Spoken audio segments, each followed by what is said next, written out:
kedua, kalian bisa menyusun narasi digital, teks dan suara yang relevan dan komunikatif dan bisa menerapkan etika dalam produksi konten. Yang keempat, bisa mengikuti langkah-langkah kerja yang sistematis atau berdasarkan algoritma sederhana dalam proses pembuatan konten. Nah, sekarang kan kita hidup sudah di era digital. Semua orang pasti bisa lah membuat konten, tapi tidak semua orang itu bisa membuat konten dengan baik dan bertanggung jawab. Nah, hari ini kita akan belajar bagaimana cara membuat konten, tapi tidak hanya sekedar konten, tapi juga bagaimana cara membuat konten yang menerapkan etika secara bijak. Nah, aplikasi yang akan kita gunakan yaitu ada Capcut dan Canva. Ke contoh alur produksi konten berdasarkan algoritma. Jadi secara terstruktur dan sistematis. Sebelum membuat konten, kita yang pertama harus tentukan apa itu? Tujuan dan audiens. Mau ditunjukkan ke siapa kontennya? Apakah konten itu layak untuk dibagikan ke anak-anak atau hanya ke orang dewasa saja? Yang kedua, mengumpulkan bahan. Yang ketiga, menyusun narasi. Menggunakan kata-kata apa untuk menyampaikan dalam konten digital tersebut.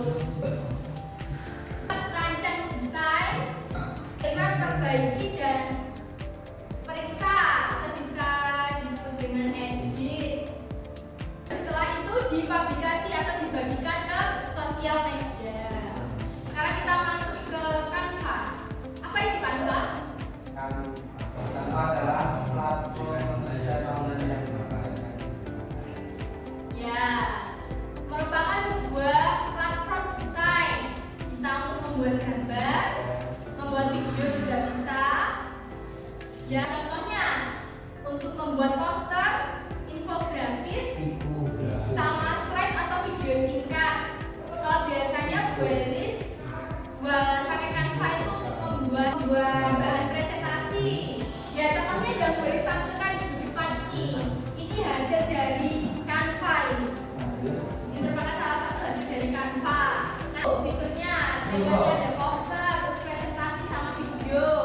Elemennya ada gambar, icon sama teks, terus juga ada audio dan animasi. Kalau mau buat animasi di Canva juga bisa. Selanjutnya nih, Capcut.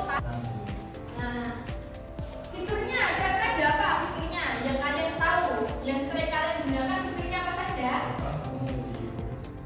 Apa? Foto video, edit ya, edit. Terus yang lainnya? Efek visual. Terus ada lagi apa? Filter, bisa menambahkan filter untuk mempercantik video kalian. Terus apa lagi? Transisi. Apa lagi? Nah, menambahkan audio yang kalian pengen audio apa? Nah, betul. Capcut di sini bisa membuat video kalian itu lebih menarik. Tadi kan sudah tahu apa itu Canva dan apa itu Capcut ya. Sekarang kita masuk ke narasi digital. Narasi digital itu merupakan sebuah cerita dalam konten. Jadi di sana kalian mau menceritakan apa? Ciri-ciri narasi yang baik, ringkas dan jelas. Jadi kalau ringkas dan jelas nanti bisa mudah dipahami oleh orang lain. Sesuai dengan audiens. Audiens itu siapa? Pendengar ya, yang melihat konten kita. Pesan atau nilai. Nah, dalam kalian membuat konten, usahakan mengandung pesan atau amanat yang bisa diterima oleh orang lain. Jadi, membuat konten yang edukatif. Edukatif itu apa? Jadi, edukatif itu berguna untuk pembelajaran. Ya, konten-konten seperti contohnya, kalian bisa membagikan cara menggambar. Nanti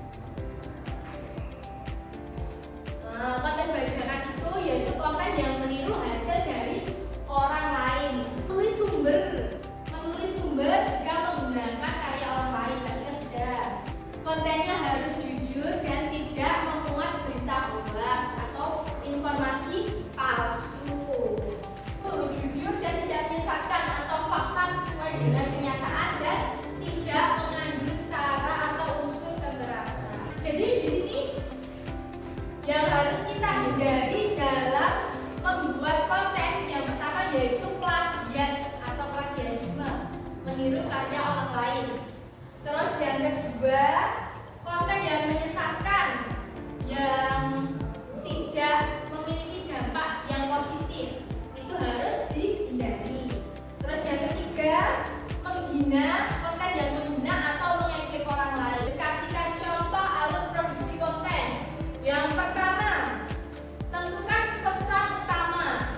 Mau menyampaikan pesan apa? Terus yang kedua, tulis narasi singkat, yaitu kalian mau menjelaskan tentang apa.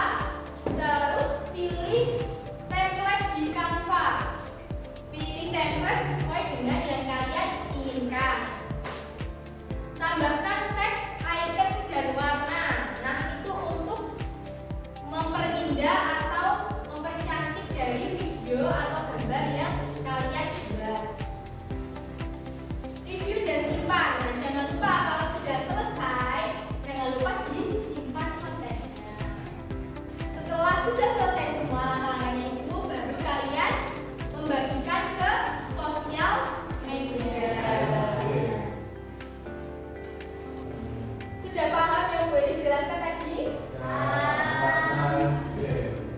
Kira-kira boleh ditanyakan ya? Semuanya sudah paham ya? Oke, sekarang ada tugas dari Bu Elis. Silakan kalian memikirkan kira-kira mau membuat konten apa. Jadi ini Bu Elis akan membagikan lembar kerja yang isinya nanti rencana produksi konten. Ada, tentukan judul sama temanya dulu. Mau tema apa? Terus deskripsinya apa? Deskripsi singkat dari konten yang kalian buat. Setelah itu audiensnya untuk siapa? Kalian membuat konten itu ditujukan untuk siapa? Paham? Oke, sekarang boleh dibagikan. Silakan dikerjakan secara individu.